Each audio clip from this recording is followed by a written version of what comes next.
अस्सलाम वालेकुम my dear students. आज है आपका द टाइम सन का लास्ट और कंक्लूडिंग लेक्चर, जिसमें मैं आपको ये बता रही हूँ कि जब सूरज से उसके टुकड़े अलग होकर प्लैनेट्स की शक्ल में वजूद में आ गए तो उसके बाद इन्हीं ये ठंडे होने लगे, क्योंकि शुरू में क्योंकि ये सूरज का हिस्सा थे, ये बहुत ज़्यादा गर्म थे, तो ये आहिस्ता आहिस्ता ठंडे होते चले गए। लेकिन जो पीसेस सूरज के ज़्यादा करीब थे वो ज़्यादा गर्म रहे, क्योंकि उन पर सूरज की रोशनी फिर भी पड़ती रही, और जो सूरज से ज़्यादा दूर थे वो ठंडे थे, तो वो ज़्यादा ठंडे होने की वजह से उन पर भी ज़िंदगी का होना नामुमकिन था। तो अर्थ या प्लैनेट अर्थ या स्यारा ज़मीन वो स्यारा था, वो वाहिद स्यारा था जो सूरज से एक मॉडरेट फ़ासले पर, एक मुनासिब फ़ासले पर वाक़या था, जहाँ पर ना बहुत ज़्यादा ठंडक थी और ना ही बहुत ज़्यादा गर्मी।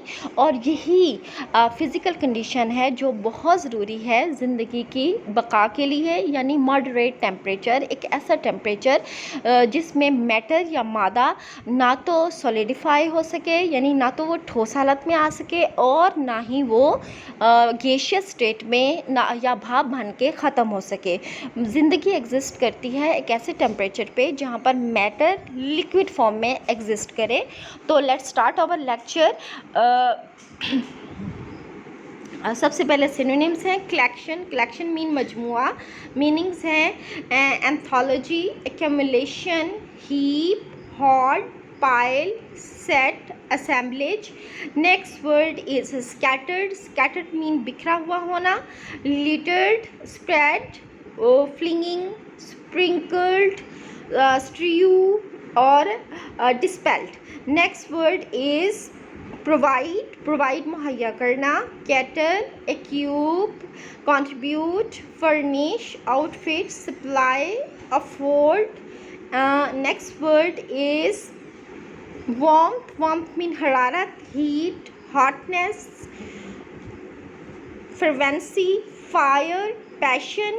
Next word is absolute mean मुतल्लिकन, complete, entire, outright, perfect, pure, sheer. Next word is frost mean इंजमाद हो जाना, जम जाना। मीनिंग्स हैं फ्रीज़, होर फ्रॉस्ट और राइन।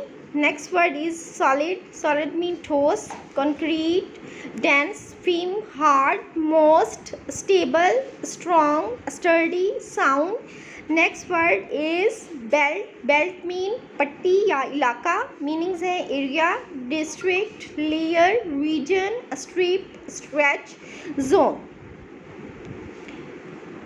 The stars themselves are far too hot for this. We may think of them as the collection of fires scattered through space, providing warmth in the surrounding, where the temperature is at most some 4 degrees above absolute zero. That is about 484 degrees of frost on the Fahrenheit scale. तो वो कहते हैं कि हम बात कर रहे थे दो इंतहाओं की। एक इंतहा है जो कि खला में मौजूद हैं, दो इंतहाएं टेम्परेचर की। वो कौन सी दो इंतहाएं हैं? पहली इंतहा है सितारे या स्टार्स, और दूसरी इंतहा है वो स्पेस, वो खला जिसके अंदर ये स्टार्स मौजूद हैं। जो स्टार्स हैं वो खुद आर फॉर टू हॉट, इतने ज़्यादा गर्म हैं। फॉर दिस का मतलब है यानी ज़िंदगी की मौजूदगी के लिए इतने गर्म है कि मानी वहाँ पर ज़िंदगी का वजूद मुमकिन ही नहीं है। वी मे से या we may think of them, बल्कि हम अगर ये क्वेश्चन भी बच्चों बहुत इंपॉर्टेंट है, अमूमन आता है व्हाट आर स्टार्स। तो स्टार्स जो है वो इसका आंसर यही है कि stars are the collection of fires, के जो सितारे हैं इनको हम कलेक्शन ऑफ फायर कहते हैं, यानी कि आग के गोले हैं, आग का मजमूआ है, स्कैटर्ड थ्रू स्पेस, जो कि पूरे खला में बिखरे हुए हैं, providing warmth in the surrounding, और अपने इर्द गिर्द की सराउंडिंग को हीट भी प्रोवाइड करते हैं।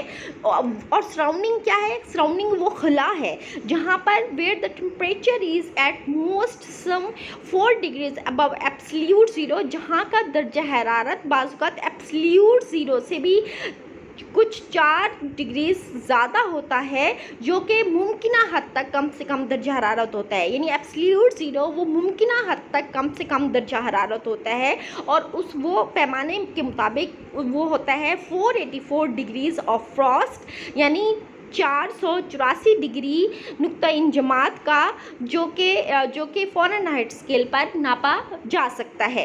अब ये जो अभी हमने ये 4 लाइंस पढ़ी हैं, ये 4 लाइंस में 2 क्वेश्चन आ रहे हैं, और दोनों क्वेश्चन ही बहुत इंपॉर्टेंट है।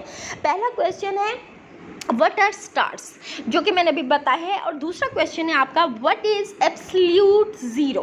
तो एब्सोल्यूट ज़ीरो का आंसर यही है कि absolute zero is that temperature which is about 484 degrees of frost on the Fahrenheit scale. Next हम देखते हैं in the immense stretches of space beyond the Milky Way. अब वो कहते हैं कि जो खला की इतनी ज़्यादा वुसअतें हैं मिल्की वे से भी कहीं दूर तक। अब मिल्की वे क्या है? मिल्की वे कहकशाओं को कहा जाता है, और कहकशाओं को हम आम फैन ज़बान में क्या कहते हैं?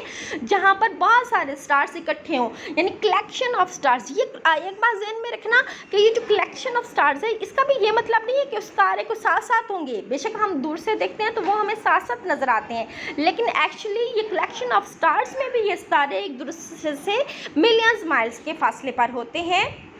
इनको जो दूसरा नाम है मिल्की वे को कलेक्शन ऑफ स्टार्स भी कहा जाता है और गैलेक्सी भी कहा जाता है। इट इज़ कोल्डर स्टिल, यानी वो कहते हैं अगर इनसे हम दूर चले जाएं कहकशाओं से भी पार, तो कहकशाओं से भी पार तक खला जो है वो ठंडा ही है, और शदीद ठंडा है, यानी वही ठंडक जिसको हम एब्सोल्यूट ज़ीरो का नाम देते हैं। Away from the fire there is this unimaginable cold of hundreds of degrees of frost. वो कहते हैं कि एक तरफ तो ये मिल्की वे है, ये कहकशाएँ हैं, ये गैलेक्सीज़ हैं, कलेक्शन ऑफ स्टार्स हैं जो हद से ज़्यादा गर्म हैं, और उससे दूर वो दूर दूर तक फैला हुआ नाकाबिले तसव्वुर सर्दी से भरा हुआ वो खला है, जहाँ पर दर्जा इंजुमात से भी कहीं नीचे सर्दी मौजूद है। Close up to them there is a temperature of 1000 of degrees, और उनके मुकाबले में दूसरी तरफ वो हद से ज़्यादा 1000 ऑफ डिग्रीज का हाई टेम्परेचर पाया जाता है। Eight which all solids melt, जहाँ जाते ही, यानी वो सितारे हैं, यानी सितारों की जगह जहाँ पर जाते ही कोई सॉलिड चीज़ हो तो वो फ़ौरन मेल्ट हो जाएगी, और कोई ऑल द लिक्विड्स बॉयल, और कोई लिक्विड चीज़ यानी माया चीज़ हो तो वो फ़ौरन उबलना शुरू हो जाएगी। यानी ये हैं 2 एक्सट्रीमिटीज़ जो हमारी खला में मौजूद हैं। 2 एक्सट्रीमिटीज़ का मतलब है 2 तरह के एक्सट्रीम के टेम्परेचर, एक खला जहाँ पर हद से ज़्यादा ठंडक है, और एक है सितारे जहाँ पर हद से ज़्यादा गर्मी है। तो इन दोनों एक्सट्रीमिटीज़ में लाइफ का एग्जिस्ट होना बिल्कुल ही नामुमकिन था। नेक्स्ट आप मीनिंग सीख लें। रफ़ का मतलब है रफ़ यानी खुरदरा भी कहते हैं, यहाँ पर बुनियादी सत्ता लिखा हुआ है, लेकिन वैसे रफ़ का मतलब खुरदरा भी होता है। मीनिंग्स हैं basic, crude, cursory, hasty, imperfect, quick, raw, और next word is extremely mean बहुत ज़्यादा। मीनिंग्स हैं acutely, awfully, exceedingly, exceptionally, excessively. Next word is unusual mean गैर मामूली, abnormal, atypical, bizarre, exceptional, rare, singular, uncommon और unconventional. Life can exist only in the narrow belts surrounding each of these fires at a certain distance where the temperature is neither too hot nor too cold. वो कहते हैं कि ठीक है, 2 extremities हमारे पास मौजूद हैं, एक हद से ज़्यादा ठंडक और एक है हद से ज़्यादा गर्मी। जो हम सितारों से, अब आप ये देख लें, कोई चीज़ जब हम आग के बहुत ही करीब होते हैं तो बहुत ज़्यादा गर्मी होती है, इतनी गर्मी कि हम आग को छू नहीं सकते, लेकिन जो हम पीछे चले जाते हैं, हम अपने हाथ को पीछे ले जाते हैं, तो एक ख़ास डिस्टेंस पर हमारा हाथ उस आग को कबूल करने लग जाता है। यानी हम एक मुनासिब यानी डिस्टेंस पर आग के आ जाते हैं जहाँ पर हमारा हाथ उस आग की तपिश को कबूल कर लेता है। बिल्कुल यही कैफियत है ज़िंदगी यही शर्त है, यही कंडीशन है ज़िंदगी के एग्जिस्ट करने के लिए भी, कि लाइफ सिर्फ एग्जिस्ट करती है उन तंग सी बेड्स में, उन नैरो बेड्स में। बेड्स का मतलब है पट्टी, एक स्ट्रिप, एक ऐसा area surrounding each of these fires at a certain distance where temperature is neither too hot not too cold. जो कि अमूमन ये जो बॉल्स ऑफ फायर्स हैं, ये सितारे हैं, उनसे दूर एक ख़ास फासले पर होती हैं ये पट्टियाँ, जहाँ पर दर्जा हरारत ना तो हद से ज़्यादा गर्म होता है और ना ही हद से ज़्यादा ठंडा। आउटसाइड दीज बेल्ट्स, अब इन स्ट्रिप से हम बाहर निकलें तो एक तरफ तो होगा, करीब जाएंगे तो एक तरफ होगा सितारा, और उससे बाहर निकल के जाएंगे तो उस तरफ को होगा फ्रोज़न स्पेस। तो outside these belts life belts there would be life would be frozen, ज़िंदगी मुंजमद हो सकती है। Inside it would be burnt up, और अगर इन स्ट्रिप्स के अंदर की तरफ चले जाएं जिस तरफ सितारे हैं तो वहाँ हम जल जाएंगे। A rough calculation shows that all these temperature belts within which life is possible, वो कहते हैं कि अगर हम एक आम सा एक रफ सा एक अंदाज़ा लगाएं तो हमें ये पता चलता है कि इस तरह की जो टेम्परेचर वाली पट्टियां हैं, यानी जहाँ टेम्परेचर मॉडरेट होता है, मुनासिब होता है, तो विद इन विच और जिनके अंदर ज़िंदगी मुमकिन हो सकती है, ऑल एज टुगेदर, अगर पूरी कायनात की कहीं से हम रफ एस्टिमेट के मुताबिक जमा भी करें तो make up less than 1,000 million part of whole of the space. तो ये